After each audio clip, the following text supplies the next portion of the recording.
कहानी की शुरुआत में एक बच्चे की आवाज को सुनाया जाता है जो बताता है कि साल 2019 में बहुत सारी प्राकृतिक आपदाएं यानी कि डिजास्टर्स हुए, जिसमें लाखों लोगों की जान चली गई। परिंदों से जानवरों से उनके घर छिन गए और अब पूरी दुनिया का वातावरण भी बदल चुका है। कहीं पर बहुत ज्यादा ठंड है, कहीं पर बहुत ज्यादा गर्मी है, जिससे इंसानों की जान जा रही है। इस मुश्किल समय से लड़ने के लिए 27 मुल्क एक साथ हो गए और उन्होंने तय किया कि वो एक साथ मिलकर इस मुश्किल समय का सामना करेंगे। उन्होंने अपने खास वैज्ञानिकों की, खास लोगों की एक टीम बनाई।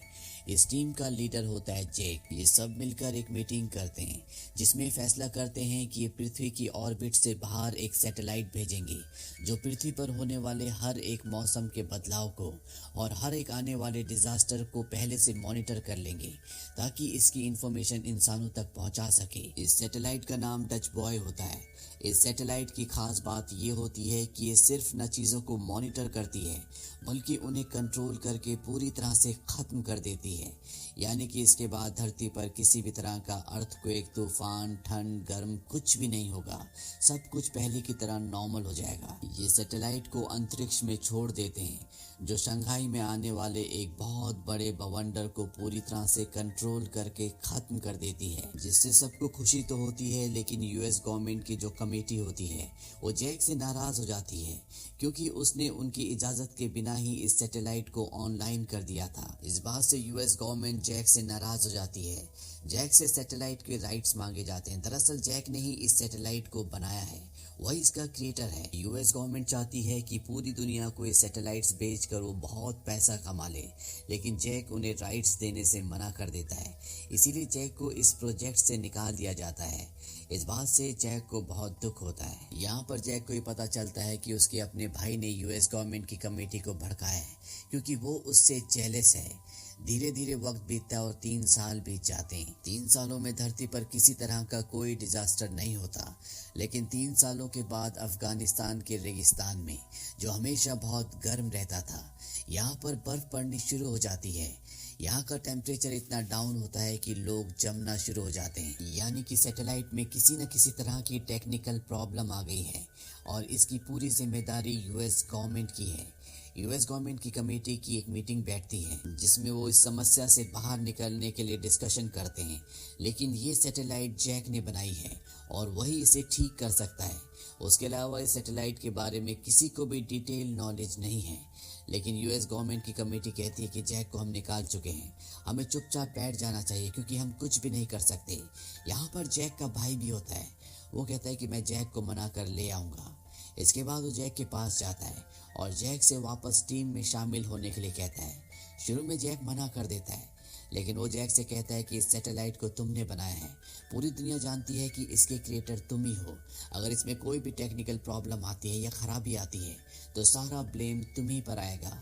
जैक उसकी बातों में आ जाता है और एक बार फिर से वो यूएस गवर्नमेंट की टीम के साथ मिलकर काम करने के लिए तैयार हो जाता है। दरअसल जैक ने अपनी टीम के साथ मिलकर जो सैटेलाइट बनाई है जिसका नाम डच बॉय है, ये एक बहुत बड़ी सैटेलाइट है। इसके साथ बहुत छोटी छोटी बहुत सारी सैटेलाइट्स जुड़ी हुई हैं जो हर एक देश के लिए अलग है। जैक की एब्सेंस में सैटेलाइट में एक वैज्ञानिक सैटेलाइट का डेटा इकट्ठा कर रहा होता है। दरअसल वो जानना चाहता है कि सैटेलाइट में क्या प्रॉब्लम है। वो सारे डेटा को एक हार्ड ड्राइव में डाल देता है, पर गलती से उसका हाथ एक बटन पर लग जाता है जिससे सैटेलाइट का एक दरवाजा खुल जाता है और वो अंतरिक्ष में चला जाता है, जिससे उसकी मौत हो जाती है। वहीं हांगकांग में दिखाया जाता है जहां पर गर्मी बहुत ज़्यादा बढ़ चुकी है। वहां पर एक आदमी के हाथ से अंडा गिरता है और जैसे वो फटता है उस अंडे का ऑमलेट बन जाता है, जिससे हमें पता चलता है कि यहाँ पर कितनी गर्मी है। और इसके बाद यहाँ ज़मीन फटना शुरू हो जाती है। ज़मीन के अंदर से लावा निकल रहा होता है। लोग सड़कों पर मर रहे हैं। हांगकांग का वो आदमी जो हांगकांग की सैटेलाइट को कंट्रोल करता है, वो जैक के भाई को कॉल करता है और उसे मेन सैटेलाइट यानी कि डच बॉय को चेक करने के लिए कहता है। जब वो डच बॉय में अपना एक्सेस करने की कोशिश करता है तो वो उसके एक्सेस को डिनाई कर देती है। यहाँ पर जितने भी अधिकारी होते हैं वो सबके एक्सेस को डिनाई कर देती है, यानी कि सैटेलाइट को किसी ने हैक कर लिया है। और अगर जल्द से जल्द इन्होंने सैटेलाइट को अपने एक्सेस में नहीं लिया, उसे ठीक नहीं किया, तो पूरी की पूरी दुनिया में इसी तरह के डिजास्टर होंगे और इसके बाद आएगा जियोस्ट्रोम, जिसके बारे में ज्योग्राफी में सभी ने पढ़ा होगा। ये एक ऐसा तूफान है जिसके बारे में वैज्ञानिकों का मानना है कि कभी न कभी जियोस्ट्रोम इस धरती पर आएगा और पूरी धरती खत्म हो जाएगी। वहीं हांगकांग के उस आदमी को दिखाया जाता है जो जैक के भाई से बात कर रहा था। उसके ऑफिस में कुछ लोग आते हैं, वो उन्हें देखकर छुप जाता है। वो लोग उसका सारा डेटा चुरा कर यहाँ से ले जाते हैं, यानी कि वही हैकर हैं जिन्होंने सैटेलाइट को हैक किया है। वहीं जैक को दिखाया जाता है जो अपने परिवार को छोड़कर एक बार फिर से यूएस की उसी कमेटी के सामने आ जाता है जिस कमेटी ने उसे इसी प्रोजेक्ट से निकाल दिया था। वो जैक से कहते हैं कि सैटेलाइट को बदलते हुए हमारा एक आदमी मारा गया था, तुम्हें पता करना होगा कि उसकी मौत कैसे हुई। साथ ही अफगानिस्तान और हांगकांग में जो कुछ हो रहा है ये सब क्यों हो रहा है। जैक को उसका काम समझ में आ जाता है। इसके बाद जैक हर एक देश की अलग अलग सैटेलाइट को चेक करना शुरू कर देता है। हर एक सैटेलाइट पूरी तरह से ठीक होती है, पर यहाँ पर जैक को पता चलता है कि जो मेन सैटेलाइट है उसे जानबूझकर इस तरह से कंट्रोल किया गया है कि अफगानिस्तान में ठंड बढ़ जाए और हांगकांग में गर्मी। लेकिन जैक को अभी कुछ समझ में नहीं आ रहा होता कि ये सब कैसे हो रहा है। वहीं हांगकांग का वो आदमी जिसके ऑफिस से कुछ लोगों ने डेटा चुराया था, वो जैक के भाई को कॉल करता है और कहता है कि मैं तुम्हें न्यूयॉर्क में मिलूंगा, मैं तुम्हें कुछ ज़रूरी इन्फॉर्मेशन देना चाहता हूँ। जैक का भाई अपने एक साथी के साथ न्यूयॉर्क पहुंच जाता है। वो आदमी जैक के भाई से मिलने के लिए उसकी तरफ बढ़ रहा होता है, तभी कोई जानबूझकर उसे गाड़ी के आगे धक्का दे देता है जिससे वो बुरी तरह जख्मी हो जाता है। जैक का भाई उस तक पहुंच जाता है। वो जैक के भाई को कुछ शब्द बोलता है जो कि वो शब्द होते हैं जिससे पता चल सकता है कि वो हैकर्स कौन है।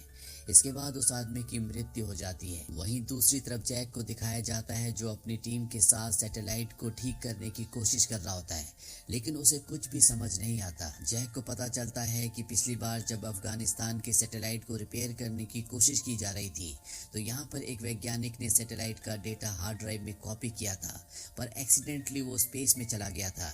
जैक उसे रिकवर कर लेता है और अब उसके पास हार्ड डिस्क है। हार्ड डिस्क को स्कैन करने के बाद उसे पता चलता है कि जो उनका सबसे बड़ा सैटेलाइट है जिसका नाम डच बॉय है, उसके अंदर वायरस डाला गया है। साथ ही यहाँ पर सभी की लॉगिन आईडी को भी ब्लॉक कर दिया गया है। इसके अंदर इस तरह का वायरस डाला होता है कि जानबूझकर सैटेलाइट्स को एक कमांड दी जाए कि वो अलग अलग जगह के टेम्परेचर को या तो बहुत ज़्यादा बढ़ा दे या पूरी तरह से कम कर दे। इसीलिए हांगकांग और अफगानिस्तान में ऐसा हुआ था। जैक को यहाँ पर यूएस प्रेसिडेंट पर शक होता है। वो अपने भाई से मिलता है और उसे बताता है कि मुझे पता है कि इसके पीछे यूएस के प्रेसिडेंट हैं, क्योंकि वो चाहते हैं कि उनका देश सबसे ज़्यादा शक्तिशाली हो जाए। इसीलिए वो सैटेलाइट को एक हथियार की तरह इस्तेमाल करके दूसरे देशों को तबाह कर रहा है। धीरे धीरे वो सभी देशों को तबाह कर देगा और इस दुनिया में सिर्फ वही लोग बचेंगे जो उसके आगे झुकेंगे, यानी कि वो अपने आप को, अपने देश को और सिर्फ उन लोगों को छोड़ेगा जो उसकी अधीनता को स्वीकार करेंगे। हालांकि जैक का भाई उसकी बात से कन्विंस्ड नहीं होता, लेकिन वो कहता है कि मैं इस बारे में पता करूंगा। इसके बाद जैक का भाई एक हैकर से मिलता है और जो इन्फॉर्मेशन हैकर उसे देता है इससे जैक का भाई पूरी तरह से हैरान हो जाता है।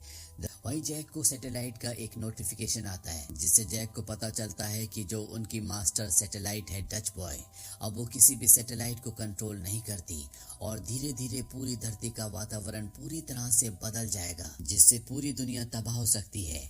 जैक यहाँ पर प्लान बनाता है क्यों ना डच बॉय को दोबारा से रीसेट कर दिया जाए, पर इसके लिए उन्हें प्रेसिडेंट की एक्सेस की जरूरत होगी, यानी कि उनके बायोमेट्रिक्स के बिना इसे रीसेट नहीं किया जा सकता। और इस वक्त प्रेसिडेंट के बायोमेट्रिक्स इन्हें नहीं मिल सकते क्योंकि वो इंटरनेशनल मीटिंग्स के लिए बाहर गए होते हैं। जैक अपने भाई को ये बात बताता है। वो कहता है कि मुझे लगता है कि प्रेसिडेंट ने ये जानबूझकर किया है। अब उसके भाई को भी उस पर यकीन हो जाता है और वो प्रेसिडेंट की एक्टिविटीज पर नजर रखना शुरू कर देता है। जैक का भाई बहुत परेशान होता है, इसीलिए वो अपने सीनियर के पास जाता है और उससे कहता है कि दुनिया जल्दी खत्म होने वाली है, ये जो कुछ किया जा रहा है ये जानबूझकर किया जा रहा है। उसका सीनियर कहता है कि तुम्हें बात कैसे पता चली, और उसके मुंह से इस प्रोजेक्ट का नाम निकल जाता है। जैक का भाई समझ जाता है कि इसके पीछे यही सब लोग हैं। अब उस सीनियर ऑफिसर को भी पता चल चुका है कि जैक के भाई को सब कुछ पता चल गया है, इसीलिए वो उसे एक दूसरी जगह ले जाता है ताकि उसे मार सके। जैक का भाई ये बात समझ गया होता है, इसीलिए एक रूम में जाकर अंदर से दरवाजा बंद कर लेता है और तब तक वहीं रहता है जब तक उसका सीनियर वहां से चला नहीं जाता। इसके बाद जैक का भाई एक लड़की के पास जाता है जो प्रेसिडेंट की सिक्योरिटी गार्ड होने के साथ साथ एक एजेंट भी होती है।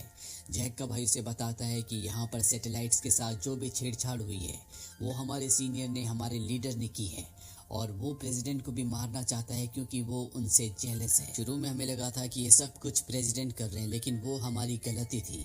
हमें प्रेसिडेंट को किसी तरह से बचाना होगा। तुम उनकी सिक्योरिटी गार्ड हो, तुम इसमें हमारी मदद कर सकती हो। दरअसल प्रेसिडेंट की एक स्पीच होती है और अब ये सब के सब उस जगह चले जाते हैं जहाँ पर प्रेसिडेंट की सिक्योरिटी गार्ड अंदर जाती है और वो गोलियां चलाना शुरू कर देती है। चारों तरफ भगदड़ मच जाती है और इसी मौके का फायदा उठाकर वो लड़की प्रेसिडेंट को गाड़ी में ले आती है, जहाँ पर जैक का भाई, जैक और प्रेसिडेंट और ये लड़की चारों होते हैं। यहाँ पर ये प्रेसिडेंट को सारी बात समझाते हैं। प्रेसिडेंट को बात समझ में आ जाती है कि इस सब के पीछे जैक के भाई का बॉस, जिसका नाम लियोनार्ड है, जो सेक्रेटरी ऑफ स्टेट है, उसका दिमाग है। अब लियोनार्ड के आदमी यहाँ पर प्रेसिडेंट की गाड़ी का पीछा करना शुरू कर देते हैं। साथ ही यहाँ पर मौसम खराब होना शुरू हो जाता है। यहाँ पर भी बिजलियां चमक रही होती है और ये इस बात का इंडिकेशन होता है कि जल्द ही जियोस्ट्रोम आने वाला है। ये सब यहाँ से निकलने में कामयाब हो जाते हैं। इसके बाद जैक अपनी सैटेलाइट में जाता है जो कि सबसे बड़ी मदर सैटेलाइट है। वो दरअसल सबको यहाँ से निकालना चाहता है क्योंकि सैटेलाइट में उसने एक ऐसा ऑटो फंक्शन जनरेट किया था जिससे अगर जियोस्ट्रोम आए या सैटेलाइट में वायरस आ जाए या पूरी तरह से वो आउट ऑफ कंट्रोल हो जाए तो सैटेलाइट अपने आप ही ब्लास्ट हो जाए। यहाँ पर जैक को ये पता चल जाता है कि सैटेलाइट के अंदर वायरस किसने डाला था। दरअसल लियोनार्ड ने उसे पैसों का लालच दिया था, इसीलिए वो उसकी बातों में आ गया था। अब ये लड़का जैक के ऊपर गन तान देता है, लेकिन जैक उसे एक पंच मारकर गिरा देता है। इसके बाद इन दोनों के बीच में मुठभेड़ होती है और इसी मुठभेड़ के चलते उस लड़के का हाथ एक बटन पर लग जाता है जिससे एक दरवाज़ा खुल जाता है और ये लड़का ठीक उसी तरह से जिस तरह से पहले एक आदमी अंतरिक्ष में चला गया था, ये भी अंतरिक्ष में चला जाता है। अब जैक भी अंतरिक्ष की तरफ खींचा चला जा रहा होता है और उसके साथी उसे पकड़ लेते हैं और जैक की जान बच जाती है। अब इन सबको इन्फॉर्मेशन मिलती है कि पृथ्वी पर चारों तरफ तबाही हो रही है, पृथ्वी खत्म होने की कगार पर है। जैक के साथी बोलते हैं कि हम सबको पृथ्वी पर जाकर अपने लोगों को बचाना होगा, यहाँ से हम कुछ भी कंट्रोल नहीं कर सकते। जैक कहता है तुम सब जाओ, मैं यहीं पर रहकर इस सैटेलाइट को ठीक करने की कोशिश करूंगा। उसके सभी साथी यहाँ से चले जाते हैं। वहीं पृथ्वी पर दिखाया जाता है कि लियोनार्ड, जिसने इस पूरी सैटेलाइट के अंदर वायरस डलवाया था, उसे वो एजेंट पकड़ लेती है जो प्रेसिडेंट की सिक्योरिटी भी है। प्रेसिडेंट लियोनार्ड से पूछता है कि तुमने ऐसा क्यों किया। दरअसल लियोनार्ड उसका खास आदमी था। लियोनार्ड कहता है क्योंकि मैं प्रेसिडेंट बनना चाहता था, तुम प्रेसिडेंट की कुर्सी को डिजर्व नहीं करते। प्रेसिडेंट कहता है कि इसे मेरे सामने से दूर ले जाओ। लियोनार्ड को अब अरेस्ट कर लिया गया है। इसके बाद प्रेसिडेंट को उस जगह ले जाया जाता है जहां पर डच बॉय सैटेलाइट का पूरा रिस्टार्ट करने का फंक्शन है। प्रेसिडेंट अपनी बायोमेट्रिक एक्सेस से एक बार फिर से सैटेलाइट को रीसेट कर देते हैं और इस जगह से चले जाते हैं। पर जैक ने जब इस सैटेलाइट को बनाया था तो उसने इसके अंदर एक खास फंक्शन को डाला था जिसके मुताबिक अगर कभी भी इस सैटेलाइट को किसी भी खतरे का आभास हुआ तो ये अपने आप ही ब्लास्ट हो जाएगी और अब ये उस मोड में जा चुकी होती है और अगले 8 मिनट्स के अंदर ये ब्लास्ट होने वाली है। वहीं सैटेलाइट इन्हें अलर्ट भी देती है कि 4 मिनट में धरती पर जियोस्ट्रोम शुरू हो जाएगा, यानी कि इन्हें जल्द से जल्द इस जगह से निकलना होगा। कुछ ही मिनट्स के बाद दिखाया जाता है कि धरती पर जियोस्ट्रोम शुरू हो जाता है और अब जैक और उसके साथी जो अभी भी सैटेलाइट के अंदर है, जिसका नाम डच बॉय है, वो यहाँ से किसी भी तरह से निकलना चाहते हैं। वो एक कैप्सूल में बैठकर उस सैटेलाइट से निकल जाते हैं और उनके निकलने के बाद सैटेलाइट ब्लास्ट हो जाती है। जैक और उसके साथी सुरक्षित तरीके से धरती पर लैंड कर जाते हैं। इन दोनों की जान बच जाती है। सैटेलाइट अब ब्लास्ट हो चुकी है, इसीलिए धरती पर जितने भी तूफान होते हैं सब बंद हो गए होते हैं, क्योंकि ये सब उसी मशीन, उसी सैटेलाइट की वजह से हो रहे थे। इस घटना के 6 महीने बाद दिखाया जाता है कि जैक को एक बार फिर से उसका सम्मान, उसकी पोजीशन वापस मिल गई है। जिस तरह से पहले वो डच बॉय का हेड इंजीनियर था, एक बार फिर से वो हेड इंजीनियर बन चुका है और अब इस पूरे प्रोजेक्ट को यूएस कंट्रोल नहीं करता, बल्कि इसे इंटरनेशनल कमेटी कंट्रोल करती है। जैक का भाई जो पहले उसके खिलाफ था, अब वो भी उसके साथ हो चुका है। जैक का किरदार हमें सिखाता है कि इंसान के अंदर अगर धैर्य, ईमानदारी और अपने काम के प्रति लगन हो तो उसे इस दुनिया में कोई भी रोक नहीं सकता। ऐसे इंसान न सिर्फ जीवन में तरक्की करते हैं बल्कि वो दुनिया की भलाई भी करते हैं। तो ये थी पूरी कहानी फिल्म जियोस्टॉर्म की। ये मूवी सन 2017 में रिलीज हुई थी और इसमें जो कहानी दिखाई गई है वो अपने वक्त से 2 साल आगे की कहानी है। इस मूवी को IMDb पर 5.3 की रेटिंग मिली है। इस मूवी का बजट था $120 मिलियन और बॉक्स ऑफिस पर इसने कमाई की थी $221.6 मिलियन की। उम्मीद करते हैं कि ये कहानी आपको